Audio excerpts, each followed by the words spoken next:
తెలంగాణ ప్రభుత్వం పేద ప్రజల కోసం అందిస్తున్న పథకాలను పేద ప్రజలకు అందకుండా చేస్తున్న కాంగ్రెస్ పార్టీ బడా నాయకుడు. కాంగ్రెస్ ప్రభుత్వం పేదల కోసమని రాజీవ్ యువ వికాసం పథకాన్ని ప్రారంభించింది. అట్టి పథకానికి నవిపేట్ మండలంలో కాంగ్రెస్ పార్టీకి చెందిన ఓ బడా నాయకుడు తూట్లు పొడుస్తూ నిర్వీర్యం చేస్తున్నాడు. అధికారులకు తమ విధులు చేయనీయకుండా అనునిత్యం తాను చెప్పిందే చేయాలని హుకుం జారీ చేస్తూ దొరికిన కాడికి జేబులు నింపుకునే ప్రయత్నం చేస్తున్నాడు.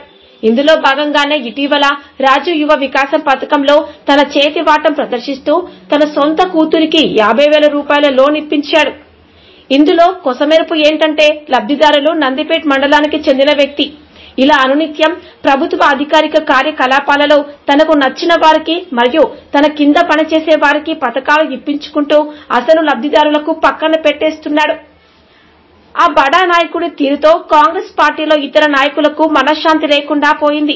అంతేకాకుండా జరిగిన రేషన్ డీలర్ల నియామకం మరియు ఇందిరమ్మ ఇండ్ల మంజూరులో కూడా అవకతవకలు జరిగాయని అతని తీరు గురించి పలుమార్లు ఎమ్మెల్యే సుదర్శన్ రెడ్డి గారి దృష్టికి ఫిర్యాదు చేసి కూడా అతని తీరు మారడం లేదు.